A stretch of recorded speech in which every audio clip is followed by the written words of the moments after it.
As you know, Duke has some very mild arthritis as well as some SI issues. We've been working over the last couple of weeks on strengthening his hind end, working a little bit more on proprioception, working on trying to get him to be aware of the fact that A, his body doesn't hurt anymore now that we're using the management tools that we have available to us, but also that he's actually in control of his body, because we are starting to stabilize this hind end.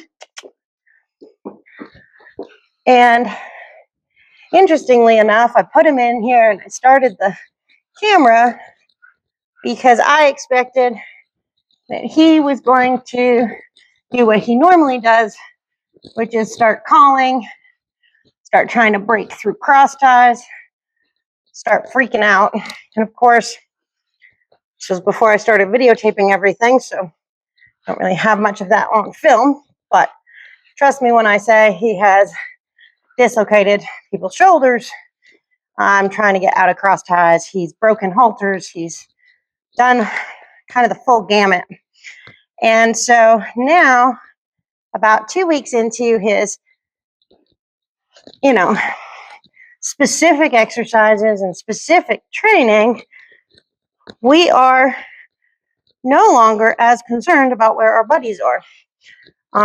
We are able to stand in cross ties calmly and allow someone to groom them. And I'm going to tell you, he was dangerous to a point where if I brought him in from the field alone and wanted to work with him, I often would not be able to do his feet because he was just plain dangerous.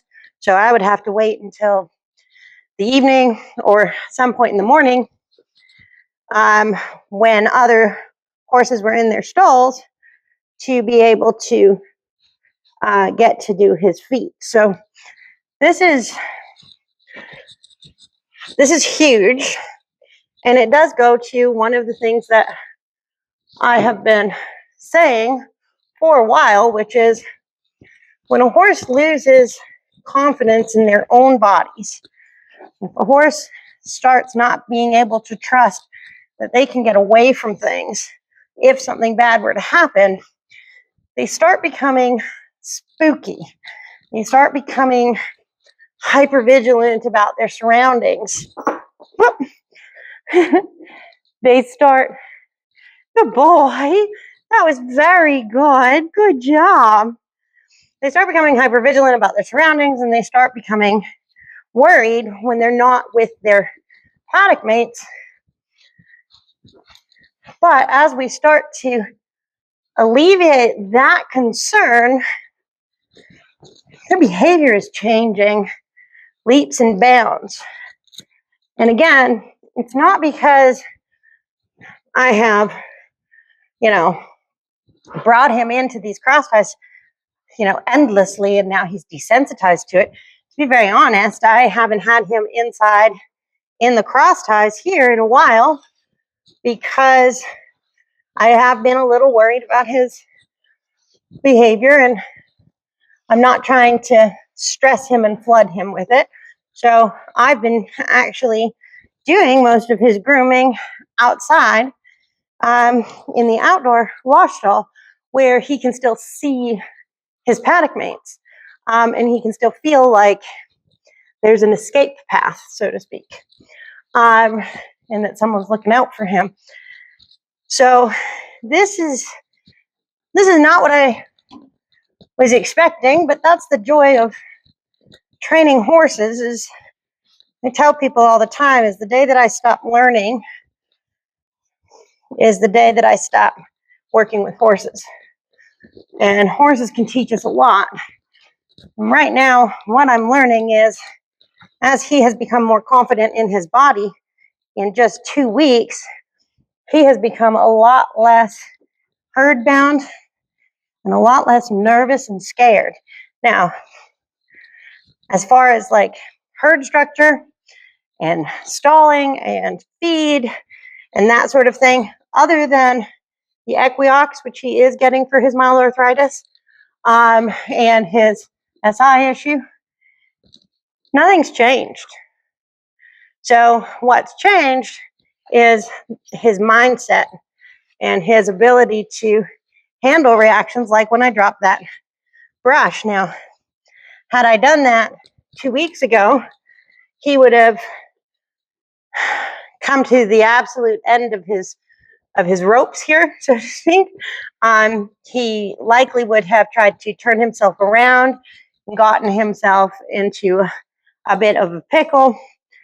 Not to mention, it would have put me in a dangerous situation because he can become volatile and not care about his surroundings when he's scared. So this is huge. And you're with me on a learning journey. So this is great. I'm really excited to be able to have videotaped this so that I can share it with you. And the other thing that's always been a bit of a concern for Duke is if I step away when he's in the cross ties. Now, I will say he's alone in the barn right now. He just came in from outside with his friends. We just took off his fly mask.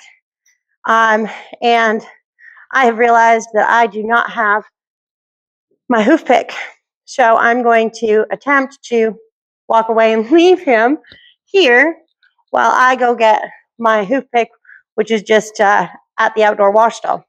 So, ho ho, good boy.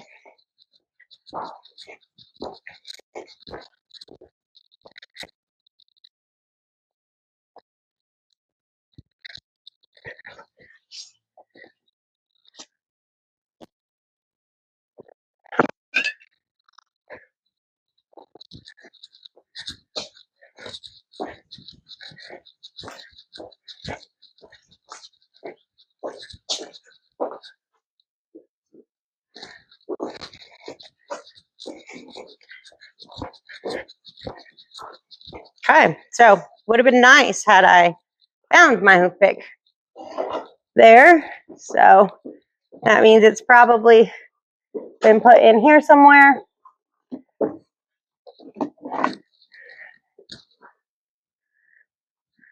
Or it's been tucked into one of the other spaces that we have stuff.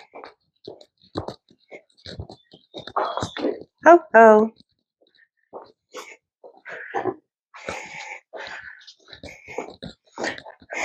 Good boy. Good job. Okay, hoof pick found. So now we're going to see how he does with his feet. Sadie, you can get out, please. Out. Good girl.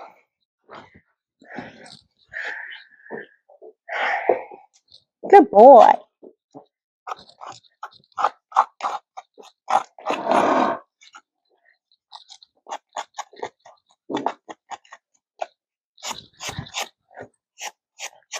No?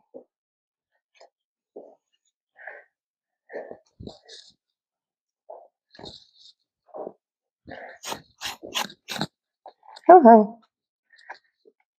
Good job.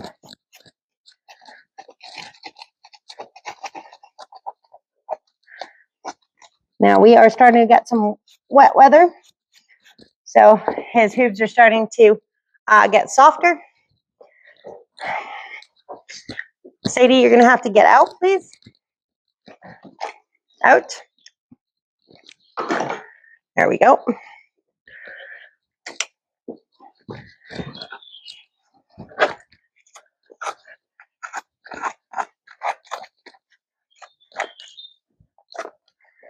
So he's starting to exfoliate his sole on his own.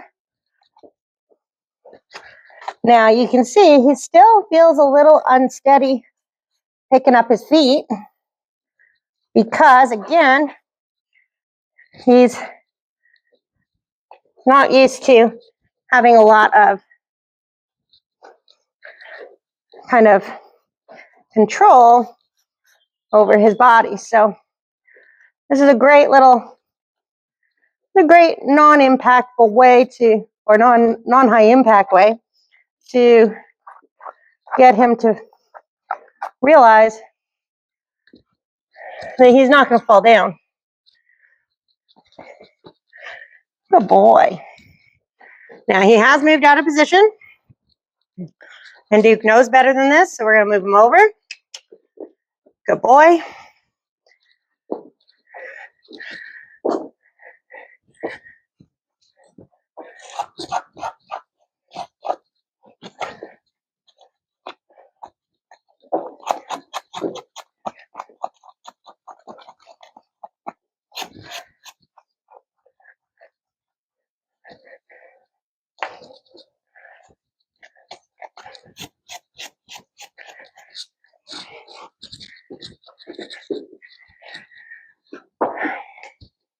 Good boy.